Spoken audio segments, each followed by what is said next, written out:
ये next lecture है। Distance और डिस्प्लेसमेंट हो गया था। ये पाथ ट्रेवल्ड है और ये शॉर्टेस्ट पाथ है। इसकी भी यूनिट मीटर है, इसकी भी मीटर है। ये एक स्केलर फिजिकल क्वांटिटी है और ये एक वेक्टर फिजिकल क्वांटिटी है। सिमिलरली आज देखना है स्पीड और वेलोसिटी। स्पीड क्या होता है? स्पीड होता है डिस्टेंस बाय टाइम और इसको रिप्रेजेंट करते हैं u या v से, उधर करते हैं s से। अगर नहीं बताया था तो लिख लेना। वेलोसिटी को भी u और v से ही रिप्रेजेंट किया जाता है। ये बिल्कुल डिस्टेंस की तरह होता है, यानी डिस्टेंस बाय टाइम होगा और वेलोसिटी होती है डिस्प्लेसमेंट बाय टाइम। ठीक है, तो यानी ये एक स्केलर फिजिकल क्वांटिटी होगी इसकी तरह से और ये एक वेक्टर फिजिकल क्वांटिटी होगी इसकी तरह से। अब डिस्टेंस मेज़र किया जाता है मीटर में और टाइम सेकंड में, और यहाँ पे भी डिस्टेंस मीटर में और टाइम सेकंड में, तो यूनिट हो जाएगी मीटर पर सेकंड। ठीक है, तो इन दोनों सबको समझने के लिए एक न्यूमेरिकल, इसके अंदर यहाँ पे एक गर्ल है जिसे ट्रैवल करना है इस स्विमिंग पूल का डिस्टेंस। ठीक है, तो यहाँ से यहाँ तक जाती है, उसके बाद वापस आती है। दोबारा बोल रही हूँ मैं, यहाँ से यहाँ तक जाती है फिर वापस आती है। तो टोटल जो डिस्टेंस ट्रैवल करेगी वो बताना है, डिस्प्लेसमेंट बतानी है, स्पीड बतानी है, वेलोसिटी बतानी है। इसके अंदर डिस्टेंस कितना होगा? 60 गई और 60 वापस आई, तो 60 + 60 हो जाएगा 120। और यहाँ पर जो स्पीड होगी वो होगी, अगर इसे 10 सेकेंड लगते हैं तो डिस्टेंस बाय टाइम यानी 120/10 यानी 12 मीटर पर सेकेंड। ठीक है, डिस्प्लेसमेंट यहाँ पे क्या होगी?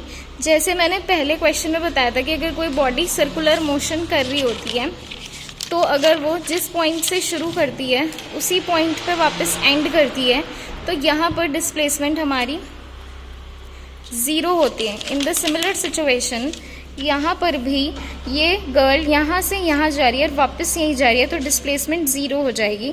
और वेलोसिटी होती है डिस्प्लेसमेंट अपॉन टाइम यानी 0/10 यानी ये 0 मीटर पर सेकेंड ही होगी।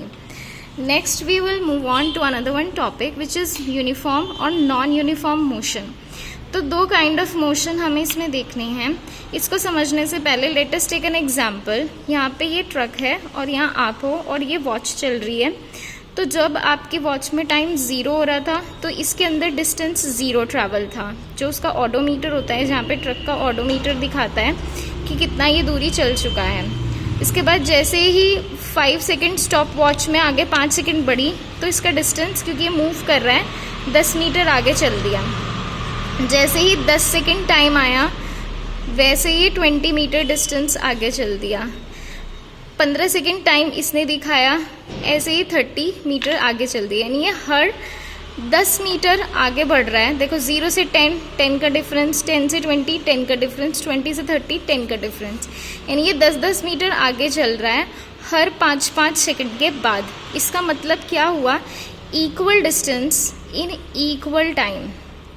यानी कि यूनिफॉर्म मोशन होता है कि अगर एक बॉडी ट्रैवल करती है equal distance in equal intervals of time, इसको हम यूनिफॉर्म मोशन बोलते हैं। इनमें से अगर एक भी चीज़ अनइक्वल हो जाए, यानी कि पहला unequal distance in equal intervals of time या equal distance in unequal intervals of time या unequal distance in unequal intervals of time, तीनों ही केस नॉन यूनिफॉर्म मोशन के बन जाएंगे।